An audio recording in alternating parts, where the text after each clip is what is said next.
ಧರ್ಮಸ್ಥಳದ ಆ ಭಾಗದಲ್ಲಿ ನಡೆದಂಥ ಅಸಹಜ ಸಾವುಗಳು ಮತ್ತು ಆ ಹಿನ್ನೆಲೆಯಲ್ಲಿ ನಡೀತಾ ಇರುವಂಥ ತನಿಖೆಗಳು, ಇದರ ಹಿನ್ನೆಲೆಯಲ್ಲಿ ಕಳೆದ 10 ದಿನಗಳಿಂದ ನಾನಾ ರೀತಿಯಾದಂಥ ಅಪಪ್ರಚಾರಗಳು ಹಿಂದೂ ಧಾರ್ಮಿಕ ಕೇಂದ್ರವನ್ನು ಕಣ್ಮುಂದೆ ಇಟ್ಟುಕೊಂಡು ಇವತ್ತು ನಡೀತಾ ಇರುವಂಥದ್ದು ಸರಿಯಲ್ಲ. ಅಭಿವ್ಯಕ್ತಿ ಸ್ವಾತಂತ್ರ್ಯದ ಹೆಸರಿನಲ್ಲಿ ಧಾರ್ಮಿಕ ನಂಬಿಕೆಯ ಹರಣವನ್ನು ಸಾಕಷ್ಟು ಜನ ಈ ತನಿಖೆಯ ಹೆಸರಿನಲ್ಲಿ ಇವತ್ತು ಮಾಡ್ತಾ ಇದ್ದಾರೆ. ನಾವು ಇಲ್ಲಿಯ ತನಕ ಮಾತನಾಡುವಂಥ ಅನಿವಾರ್ಯತೆ ಬಂದಿರಲಿಲ್ಲ. ಆದರೆ ಪ್ರತಿನಿತ್ಯ ಹಿಂದೂ ಧಾರ್ಮಿಕದ ನಂಬಿಕೆಗಳನ್ನು ದುರ್ಬಲಗೊಳಿಸುವಂಥ ಪ್ರಯತ್ನಗಳನ್ನು ಕೆಲವರು ನಿರಂತರವಾಗಿ ಇವತ್ತು ಧರ್ಮಸ್ಥಳವನ್ನು ಕೇಂದ್ರವಾಗಿಟ್ಟುಕೊಂಡು ಮಾಡ್ತಾ ಬಂದಿದ್ದಾರೆ. ಇದರ ಬಗ್ಗೆ ಬಹಳ ದೊಡ್ಡ ಪ್ರಮಾಣದಲ್ಲಿ ನಾನು ಆಕ್ಷೇಪವನ್ನು ವ್ಯಕ್ತಪಡಿಸ್ತಾ ಇದ್ದೇನೆ. ಅಲ್ಲಿರುವಂಥ ಕಳೇಬರವನ್ನು ಪತ್ತೆ ಮಾಡುವಂಥದ್ದು, ಕಳೇಬರದ ಹಿನ್ನೆಲೆ, ಅದರ ಸತ್ಯಾಸತ್ಯತೆ, ಇದರ ಬಗ್ಗೆ SIT ತನಿಖೆಗಳು, ಇದ್ರ ಬಗ್ಗೆ ಯಾವುದ್ರ ಬಗ್ಗೆಯೂ ಕೂಡ ನಮ್ಮದು ತಕರಾರಿಲ್ಲ. ಆದರೆ ಈ ತನಿಖೆಯನ್ನು ಕೇಂದ್ರವಾಗಿ ಇಟ್ಟುಕೊಂಡು ಇಡೀ ಧರ್ಮಸ್ಥಳವನ್ನು ಅಪಪ್ರಚಾರವನ್ನು ಮಾಡ್ತಾ ಇರುವಂಥ ಪ್ರಯತ್ನಗಳು ನಿರಂತರವಾಗಿ ನಡೀತಾ ನಿನ್ನೆಯಿಂದ ಅದೊಂದು ಅತಿರೇಕದ ಪರಿಸ್ಥಿತಿಯ ತನಕವೂ ಕೂಡ ಇವತ್ತು ಹೋಗ್ತಾ ಇದೆ. ತನಿಖೆಗಳು ಹೇಗಾಗಬೇಕು ಅಂತೇಳಿ ದೂರುದಾರರೇ ಹೇಳುವುದು, ತನಿಖೆಯನ್ನು ಹೀಗೆ ಮಾಡಿ ಅಂತೇಳಿ ದೂರುದಾರ ಹೇಳೋದು, ಸಂಜೆ ತನಿಖೆ ಮುಗಿತಾ ಇದ್ದಂತೆ ಒಂದು ತೀರ್ಪು ಬಂತು ಅನ್ನೋ ರೂಪದಲ್ಲಿ ಸೋಷಿಯಲ್ ಮೀಡಿಯಾಗಳಲ್ಲಿ, ಯೂಟ್ಯೂಬ್ಗಳಲ್ಲಿ ಅದನ್ನು ಪ್ರಸಾರ ಮಾಡುವಂಥದ್ದು, ಇವೆಲ್ಲವನ್ನು ನೋಡ್ತಾ ಹೋದಾಗ ಈ ತನಿಖೆಯಿಂದ ನ್ಯಾಯ ಸಿಗಬೇಕು ಅನ್ನೋಕ್ಕಿಂತ ಹೆಚ್ಚಾಗಿ ಈ ತನಿಖೆಯ ಮುಖಾಂತರ ಹಿಂದೂ ಶ್ರದ್ಧಾ ಕೇಂದ್ರವನ್ನು ಗುರಿಯಾಗಿಟ್ಟುಕೊಂಡು ಅಪಪ್ರಚಾರವನ್ನು ಮಾಡಬೇಕು ಅನ್ನುವಂಥದ್ದೇ ಇದರ ಹಿಂದೆ ಇರುವಂಥ ಒಂದು ದೊಡ್ಡ ಹುನ್ನಾರ ಅಂತ ನಾನು ಅನ್ಕೊಳ್ತೇನೆ. ಕಳೇಬರವನ್ನು ಪತ್ತೆ ಹಚ್ಚುವಂಥ, ಅಸ್ಥಿಪಂಜರವನ್ನು ಪತ್ತೆ ಹಚ್ಚುವಂಥ ಶೋಧ ಕಾರ್ಯವನ್ನು SIT ಇವತ್ತು ಏನು ಮಾಡ್ತಾ ಇದೆ, ಈ ಶೋಧ ಕಾರ್ಯದ ಜೊತೆಯಲ್ಲಿ ಯಾರು ಧರ್ಮಸ್ಥಳದ ಬಗ್ಗೆ ಅಪಪ್ರಚಾರಗಳನ್ನು ಮಾಡ್ತಾ ಇದ್ದಾರೆ, ದೇವಸ್ಥಾನಗಳ ಬಗ್ಗೆ ಯಾರು ಅಪಪ್ರಚಾರಗಳನ್ನು ಮಾಡ್ತಾ ಇದ್ದಾರೆ, ಇದರ ಮೂಲ ಯಾರು ಅನ್ನುವಂಥ ಶೋಧವೂ ಕೂಡ ಇವತ್ತು ಪೊಲೀಸ್ ಇಲಾಖೆ ಮಾಡಬೇಕಾಗಿದೆ. SIT ಅಷ್ಟು ಮಾತ್ರ ಕರ್ತವ್ಯ ಅಲ್ಲ, ಇದರ ಹಿಂದೆ ಇರುವಂಥ ಮೂಲ ಯಾವುದು ಅನ್ನುವಂಥ ಶೋಧವೂ ಕೂಡ ಇವತ್ತು SIT ಮಾಡಬೇಕಾಗಿರುವಂಥದ್ದು ಇವತ್ತಿನ ಅನಿವಾರ್ಯತೆ ಅಂತ ನಾನು ಅನ್ಕೊಳ್ತೇನೆ.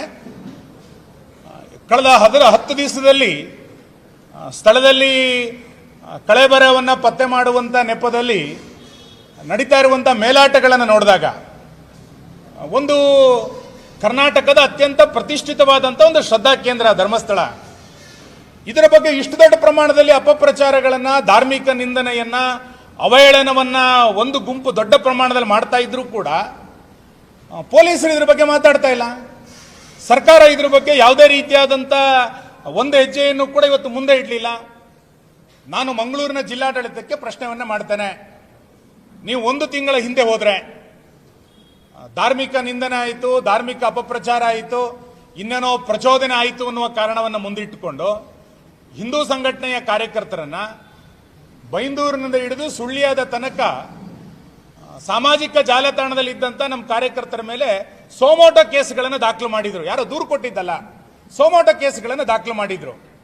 ಅವಾಗ ಪೊಲೀಸರು ಹೇಳಿದ್ದೇನು ಅಂತಂದ್ರೆ, ಈ ಸಾಮಾಜಿಕ ಜಾಲತಾಣಗಳಲ್ಲಿ ಧಾರ್ಮಿಕ ನಿಂದನೆ ಇದೆ, ಇನ್ಯಾರಿಗೋ ಪ್ರಚೋದನೆ ಆಗ್ತಾ ಇದೆ ಅಂತೇಳಿ ಸೋಮೋಟೋ ಕೇಸ್ಗಳನ್ನು 100ಕ್ಕೂ ಹೆಚ್ಚಿನ ಕಾರ್ಯಕರ್ತರ ಮೇಲೆ ಹಾಕಿದ್ರು. ನಾನು ಅದೇ ಅಧಿಕಾರಿಗಳಿಗೆ ಇವತ್ತು ಕೇಳ್ತೇನೆ, ಧರ್ಮಸ್ಥಳದ ಬಗ್ಗೆ ಇಷ್ಟು ಅಪಪ್ರಚಾರಗಳನ್ನು ಮಾಡ್ತಾ ಇದ್ದಾರಲ್ಲ, ಇಷ್ಟು ಮಂಜುನಾಥ ಸ್ವಾಮಿಯ ಬಗ್ಗೆ, ಪೂಜ್ಯ ವೀರೇಂದ್ರ ಹೆಗಡೆಯವರ ಬಗ್ಗೆ ಇಷ್ಟು ಧಾರ್ಮಿಕ ನಿಂದನೆಗಳನ್ನು ಮಾಡಿದ್ರು ಕೂಡ ಯಾಕೆ ಒಂದೇ ಒಂದು ಸೋಮೋಟೋ ಕೇಸನ್ನು ಇಲ್ಲಿಯ ತನಕ ದಾಖಲು ಮಾಡಲಿಲ್ಲ? ಅವತ್ತು ಒಂದು ಕಾನೂನು, ಇವತ್ತೊಂದು ಕಾನೂನು ನಿಮಗಾಗಾದ್ರೆ? ಹಾಗಾಗಿ ಇವತ್ತು ಸರ್ಕಾರ ಸ್ಪಷ್ಟನೆ ಮಾಡಬೇಕು. ಅಪಪ್ರಚಾರಗಳನ್ನು ನೀವು ನೋಡಿ ಸುಮ್ಮನೆ ಯಾಕೆ ಕೂತ್ಕೊಂಡಿದ್ದೀರಿ? ಸರ್ಕಾರಕ್ಕೆ ಒಂದು ಕ್ಷೇತ್ರದ ಬಗ್ಗೆ ಅಪಪ್ರಚಾರಗಳನ್ನು ಮಾಡಲಿಕ್ಕೆ ಸರ್ಕಾರವೇ ಬಿಟ್ಟುಕೊಟ್ಟಿದೆಯಾ? ಈ ಎಲ್ಲ ಅನುಮಾನಗಳು ಇವತ್ತು ಪ್ರಾರಂಭ ಆಗಿದೆ. ಹಾಗಾಗಿ ನಾನು ಸರ್ಕಾರವನ್ನು ಇವತ್ತು ಆಗ್ರಹ ಮಾಡೋದು, ತಕ್ಷಣ ಈ ತನಿಖೆಯ ನೆಪದಲ್ಲಿ ಅಪಪ್ರಚಾರಗಳನ್ನು ಮಾಡೋದನ್ನು ನಿಲ್ಲಿಸಿ. ಎರಡನೇದು, ನಾನು ಆಗಲೇ ಹೇಳಿದಂತೆ ದೂರುದಾರರೇ ದೂರನ್ನು ಕೊಡೋದು ಮತ್ತು ತನಿಖೆ ಹಿಂಗೆ ಆಗಬೇಕು ಅಂತೇಳಿ ಕಳೆದ 11 ದಿನಗಳಿಂದ ಅವರೇ ಹೇಳ್ತಾ ಇರೋದು.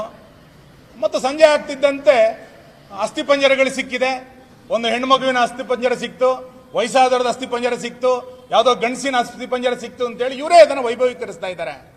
ಹಾಗಾಗಿ ನಾನು ಇವತ್ತು ಸರ್ಕಾರಕ್ಕೆ ಆಗ್ರಹ ಮಾಡ್ತೇನೆ, ಈ ಎಲ್ಲ ಅನುಮಾನಗಳು SIT ಇದನ್ನು ನಿವಾರಣೆ ಮಾಡಬೇಕು. ತಕ್ಷಣ SIT ಮಧ್ಯಂತರ ವರದಿಯನ್ನು ಕೊಡಿ.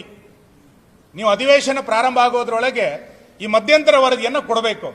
ಇಲ್ಲ ಅಂತಂದ್ರೆ ಯಾರ್ಯಾರೋ ಏನೇನೋ ಸುಳ್ಳು ಅಪಪ್ರಚಾರಗಳನ್ನು ಧರ್ಮಸ್ಥಳದ ಬಗ್ಗೆ ಮಾಡಲಿಕ್ಕೆ ಪ್ರಾರಂಭ ಮಾಡಿದ್ದಾರೆ, ಅದು ಮುಂದುವರಿಯುತ್ತೆ. ಹಾಗಾಗಿ ಕಳೆದ 11 ದಿನಗಳಲ್ಲಿ ಆದಂಥ ತನಿಖೆಯ ಪ್ರಗತಿ, ಯಾವ ಅಸಹಜ ಸಾವುಗಳು ಹೆಂಗಾಯಿತು ಹೇಗಾಯಿತು ಅನ್ನುವಂಥ ಒಂದು ಮಧ್ಯಂತರ ವರದಿಯನ್ನು ಸರ್ಕಾರ ಬಿಡುಗಡೆ ಮಾಡಬೇಕು. ಇದು ಅಧಿವೇಶನದ ಒಳಗೆ ಇದನ್ನು SIT ಮಧ್ಯಂತರ ವರದಿಯನ್ನು ಕೊಡಬೇಕು ಅನ್ನುವಂಥ ಆಗ್ರಹವನ್ನು ನಾನು ಈ ಸಂದರ್ಭದಲ್ಲಿ ಮಾಡ್ತಾ, ಇಡೀ ದೇಶದಲ್ಲಿ ಈ ರೀತಿ ಹಿಂದೂ ಧಾರ್ಮಿಕ ಕೇಂದ್ರಗಳನ್ನು ಟಾರ್ಗೆಟ್ ಮಾಡುವಂಥ ಪ್ರಯತ್ನಗಳು ಈ ಹಿಂದೆಯೂ ಕೂಡ ನಡೀತಿತ್ತು. ಇವತ್ತು ಅದರ ಮುಂದುವರೆದ ಭಾಗಿ ಕರ್ನಾಟಕದಲ್ಲಿ ಈ ರೀತಿಯಾದ ಪ್ರಯತ್ನಗಳು ನಡೀತಾ ಇದೆ. ಜನರ ಆಕ್ರೋಶದ ಕಟ್ಟೆ ಹೊಡೆಯೋದಕ್ಕಿಂತ ಮುಂಚೆ, ಜನರ ಆಕ್ರೋಶ ರಸ್ತೆಗೆ ಬರೋದಕ್ಕಿಂತ ಮುಂಚೆ ಸರ್ಕಾರ ತಕ್ಷಣ ಇದನ್ನು ಎಚ್ಚೆತ್ತುಕೊಳ್ಬೇಕು. ತನಿಖೆಯನ್ನ ಪೊಲೀಸರು ಗೃಹ ಇಲಾಖೆ ಮಾಡ್ತಾ ಇದ್ದಾರೆ ಎನ್ನುವುದಕ್ಕಿಂತ ಹೆಚ್ಚಾಗಿ ಯಾವುದೋ ಯೂಟ್ಯೂಬರ್ಗಳು ತನಿಖೆಯನ್ನು ಮಾಡ್ತಾ ಇದ್ದಾರೆ ಎನ್ನುವಷ್ಟರ ಮಟ್ಟಿಗೆ ಇವತ್ತು ಕಳೆದ 1 ವಾರದ ಬೆಳವಣಿಗೆಗಳು ನಾವು ಗಮನಿಸ್ತಾ ಇದ್ದೀವಿ. ಹಾಗಾಗಿ ತನಿಖೆಯನ್ನ ಪೊಲೀಸ್ ಇಲಾಖೆ ಮಾಡಬೇಕು. ಆ ರೀತಿ ಗೃಹ ಸಚಿವರು ಒಂದು ಎಚ್ಚರಿಕೆಯ ನಡೆಯನ್ನ, ಎಚ್ಚರಿಕೆಯ ಸೂಚನೆಯನ್ನ ಇಲಾಖೆಗಳಿಗೆ ಕೊಡಬೇಕಾಗಿರುವಂಥದ್ದು ಬಹಳ ಅಗತ್ಯ ಇದೆ ಅಂತ ನಾನು ಅನ್ಕೊಳ್ತೇನೆ.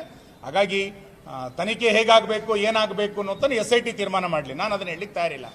ಆದರೆ ಧಾರ್ಮಿಕ ಕೇಂದ್ರವನ್ನು ಅಪಪ್ರಚಾರ ಮಾಡೋದನ್ನ, ಪೂಜ್ಯ ವೀರೇಂದ್ರ ಹೆಗಡೆ ಅವರ ಬಗ್ಗೆ ನಿಂದನೆಯನ್ನು ಮಾಡೋದನ್ನ ಈ ಸಮಾಜ ಯಾವತ್ತೂ ಕೂಡ ಸಹಿಸಿಕೊಳ್ಳಲಿಕ್ಕೆ ಸಾಧ್ಯ ಇಲ್ಲ. ಕಳೆದ 50 ವರ್ಷಗಳಿಂದ ಧರ್ಮಸ್ಥಳ ಒಂದು ಸಾಮಾಜಿಕ ಚಟುವಟಿಕೆಯನ್ನು ಅತ್ಯಂತ ಯಶಸ್ವಿಯಾಗಿ ಕರ್ನಾಟಕದಾದ್ಯಂತ ಮಾಡ್ತಾ ಇದೆ.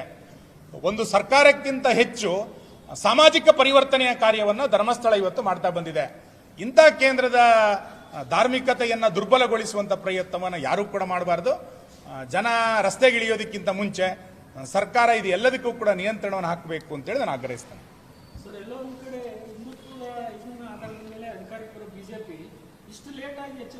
ಅಲ್ಲಲ್ಲ, ಎಚ್ಚೆತ್ತುಕೊಳ್ಳೋದಲ್ಲ, ನಾವು ತನಿಖೆ ಆಗಬೇಕು, ತನಿಖೆಯಲ್ಲಿ ಎಲ್ಲೂ ಕೂಡ ನಾವು ಮಾತಾಡಬಾರ್ದು ಅಂತೇಳಿ ಸುಮ್ಮನಾಗಿದ್ವಿ. ತನಿಖೆ ಎಲ್ಲೋ ಒಂದು ಕಡೆ ಇವತ್ತು ದಾರಿ ತಪ್ತಾ ಇದೆ, ತನಿಖೆಯ ಸ್ವರೂಪಗಳು ಬದಲಾಗ್ತಾ ಇದೆ ಅನ್ನೋ ಕಾರಣಕ್ಕೆ ಇವತ್ತು ಮಾತಾಡ್ತಿದ್ವಿ.